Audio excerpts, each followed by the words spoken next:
Hi friends, నేను ఇప్పుడు చెప్పబోతున్న నా కథ నా లైఫ్లో నిజంగా జరిగిన కథ. నేను విజయవాడలో చదువుకుంటూ ఒక పీజీలో ఉంటున్నా రోజులు అవి. మా పీజీలో సమ్మర్ వెకేషన్కి అందరూ వెళ్ళిపోయారు.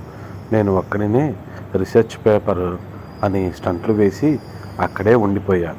రోజు యూనివర్సిటీకి పొద్దున్న వెళ్ళి సాయంత్రం వచ్చేవాడిని. పీజీ మొత్తంలో నేను తప్ప ఎవరూ లేరు. ఓనర్కి పక్క స్ట్రీట్లో ఒక హౌస్లో ఉంటాడు. మా పీజీ వచ్చేసి ఊరి చివర మొత్తం అడవి. లిటరల్లీ పీజీ దాటితే ఒక 7 కిలోమీటర్స్ వరకు మొత్తం అడవే. నాకు సహజంగానే ధైర్యం కొంచెం ఎక్కువ అండ్ అప్పట్లో బాగా అగ్రెసివ్గా ఉండేవాడిని. కుర్రతనం కదా. అండ్ మా పీజీ ఓనర్ తమిళవాడు, మాకు 6 years సీనియర్. ఇక్కడే పీజీ కట్టి హోటల్ బిజినెస్ కూడా చేసేవాడు. ఆ PG only for hour university students and research scholars కోసమే పెట్టారు. అలా ఒకరోజు ఈవినింగ్ వచ్చి తినేసి అన్నీ లాక్ వేసి నా రూమ్లో పడుకొని మూవీ చూస్తున్నా. నెక్స్ట్ డే స్టార్టెడ్ అవ్వడంతో నిద్ర రాక బింజ్ వాచ్ చేస్తున్నా. అలా టైం 1 దాటింది. సడన్గా దూరంగా గజ్జల సౌండ్ వినబడుతుంది. ఎవరి 5 minutes అలా మెల్లమెల్లగా దగ్గరికి వస్తున్నట్టు.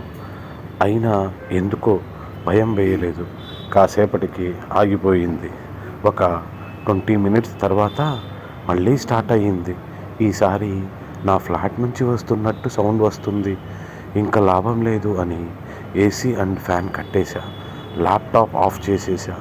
ఆ సౌండ్ కరెక్ట్గా వచ్చి నా డోర్ ముందు ఆగింది. డోర్ కింద నుంచి చూస్తే కాళ్ళు అండ్ గజ్జలు కనిపించాయి. మైండ్ షట్ డౌన్ అయిపోయింది. నాకు ఏం చేయాలో అర్థం కావట్లేదు. భయంతో లైట్ ఆన్ చేసి నా రూమ్లో ఉండే డంబుల్ని తీసుకున్నా. బాడీ వైబ్రేషన్తో మొత్తం ఆ ఊపులో డోర్ ఒక్కసారి ఓపెన్ చేసి డంబిల్ వేసి కొట్టబోయా. డోర్ ఓపెన్ చేస్తే ఎవరూ లేరు. ఫ్లాట్లో అన్నీ లాక్ వేసి ఉన్నాయి. అన్నీ చెక్ చేసి మళ్ళీ రూమ్కి వెళ్ళి లాక్ వేసుకున్నా. ఎప్పుడు పడుకున్నానో తెలీదు. పడుకున్నా. అర్ధరాత్రి ఏదో టైంకి ఫ్లాట్లో అన్ని వైపుల నుంచి బంగింగ్ సౌండ్ వస్తున్నాయి. నా డోర్ని ఎవరో పెట్టి కొడుతున్నారు. Bathroom door కొట్టేసుకుంటుంది. హాల్ మధ్యలో నుంచి ఎవరో అమ్మాయి గట్టిగా ఏడుస్తున్నట్టు సౌండ్ వస్తుంది. I thought this is my imagination అనుకున్నా. ఏదో భయం అండ్ మా పేరెంట్స్కి నేను ఒక్కడినే కొడుకుని ఇప్పుడు ఎలా అని థాట్స్ వస్తున్నాయి. అదే మై ఫేట్ లాస్ట్ రిసార్ట్గా ఓనర్కి ఫోన్ చేశా.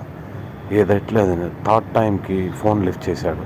నేను ఏడుస్తూ హోప్ వదిలేసి అన్నా, ఇంట్లో దయ్యం ఉంది అన్నా, నేను చచ్చిపోబోతున్నా అని చెప్పా. నా బెడ్రూమ్ డోరు ఆల్మోస్ట్ బోల్ట్ పగిలిపోయి డోర్ ఓపెన్ అయిపోయే స్టేజ్లో ఉంది. ఆ బంగింగ్కి సడన్గా నా బాత్రూమ్ డోర్ తెరుచుకుంది పెద్ద సౌండ్తో. ఇంకా అలా అవ్వడంతో ఫెయింట్ అయిపోయా. ఇంకా ఏమీ గుర్తులేదు. కళ్ళు తెరిచి చూస్తే ఓనర్ ఇంట్లో ఉన్నా. అప్పుడు చెప్పాడు ఓనర్.